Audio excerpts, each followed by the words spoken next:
Ladies and gentlemen, we have all witnessed a multitude of paradigm shifts in the global geopolitical arena, but none, perhaps, as intriguing as the recent drift of the Middle East towards China.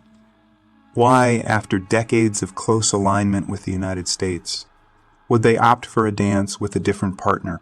It's no secret that the United States, in its foreign policy, has donned the mantle of a benefactor and, at times, an authoritative elder brother. It was a symbiotic relationship.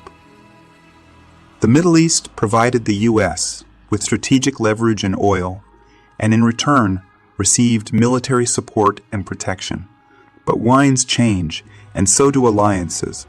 Hello, and welcome back to Innovative Czech YouTube channel, where we delve into the innovative and transformative projects changing our world. If you're new to the channel and enjoy learning about innovation stories around the world, you've come to the right place. Please subscribe, like, and comment to help boost our videos on YouTube. Now, let's begin. Now, before we delve deep, I'd like to pose a question to all of you. What happens when trust erodes in a relationship? When one party feels stifled or restricted? Reflect on that, as the answer embodies the essence of today's shifting dynamics.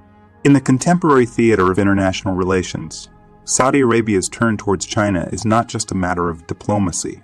It's a declarative statement, a statement that the days of unilateral decision-making, the era of being in someone's backyard, is over. China, with its dazzling development and astute diplomacy, has offered nations an alternative. But is it merely the luster of a new relationship that's drawing the Middle East towards China? Or is it something deeper, perhaps a shared vision? In recent times, the Middle East has shown its keenness to diversify its global engagements. This move towards China is emblematic of that intention. It's a reflection of their aspiration to diversify, to explore avenues beyond the traditional Western alliances. And the recent China Huaqi Falcon Shield 2023 Joint Air Force exercise is a prime example of this shift. Choosing Xinjiang for this exercise wasn't merely about geography. It was symbolic. By opting for a region far from its coastal cities, China and the Middle East were making a clear statement. They are capable of independent collaborations, devoid of external pressures. But why? Why this affinity towards China? While the United States often set boundaries on its engagements, China's allure lies in its no-strings, attached approach.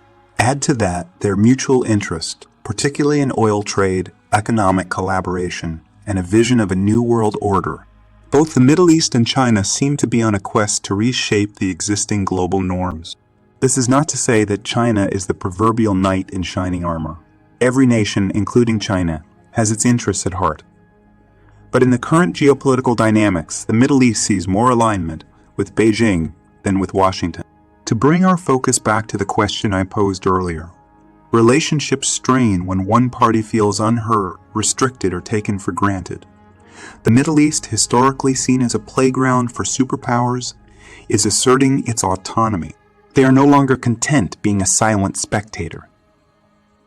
They seek to play a more proactive role, to be the decision maker, not just an executor.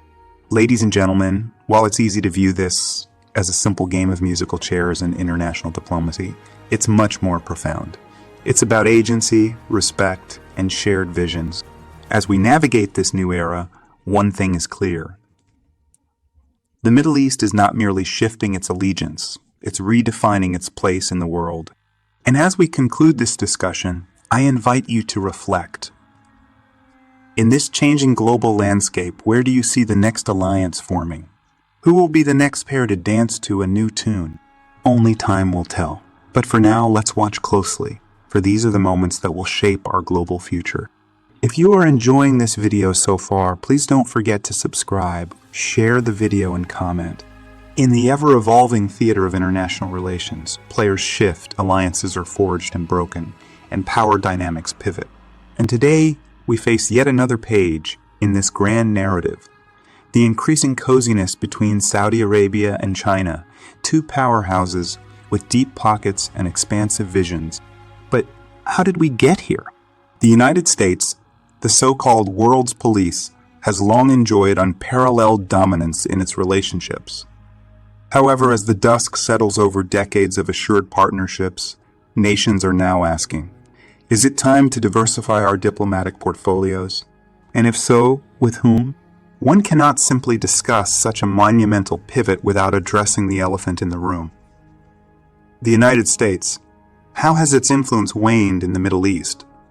Were its policies too stringent, its expectations too high, or its trust too low? Saudi Arabia's subtle tilt towards China may offer a hint. For long, the Middle East has danced to the tune of America, but times have changed.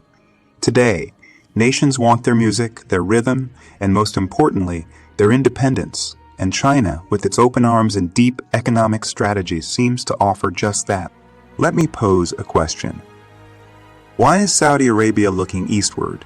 Is it just a natural evolution of its diplomatic strategies, or is there more than meets the eye? The answer isn't as straightforward as one might think. Geopolitics isn't merely a game of chess. It's more complex, more nuanced. Saudi Arabia's pivot might well be a statement, a message that it isn't just another pawn in America's global game, but a queen capable of making powerful moves on its own. The Middle East, historically the playfield for the West's interventions, now seems keen to rewrite the narrative, to establish an order where its decisions are sovereign and partnerships, a matter of choice rather than obligation. Cut to clips of Riyadh and Beijing highlighting the bustling activities and signs of cooperation. The symbolism of Saudi Arabia's recent military exercise with China cannot be overstated.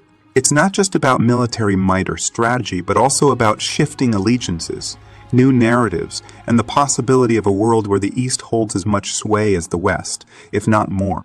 Let's delve a bit into China's playbook here. With its Belt and Road Initiative and an economic model that promises growth without political strings attached, China seems to offer a tantalizing alternative to the West's more conditional approach to diplomacy and trade. Fade in with aerial shots of desert landscapes and Chinese infrastructure. Moreover, beyond the shiny skyscrapers and megaprojects lies a deeper connection, the shared aspiration of rewriting global norms. Both Saudi Arabia and China, each in their own way, challenge the existing international order. They're seeking to craft a world not just by the West, but also by the East. So, what does this mean for the U.S.? It stands at a crossroads, watching old allies drift away, perhaps into the embrace of new partners. This isn't just about losing an ally. It's about the shifting sands of power, influence, and a possible new world order. As we watch this intricate dance of nations unfold, one must wonder, is this the dawn of a new era? An era where alliances aren't just dictated by historical ties, but by mutual respect, shared interests, and an acknowledgement of a multipolar world. Thank you for your attention, and I welcome your thoughts and questions on this complex and vital subject. Do you want to watch more videos like this one? If yes, please like and share the video and subscribe to get exclusive videos about how phenomenally China is developing and growing its influence. Your subscriptions and likes motivate us to generate more content, so please keep supporting us. Check out this video showing on your screen right now, and I will see you on the other side.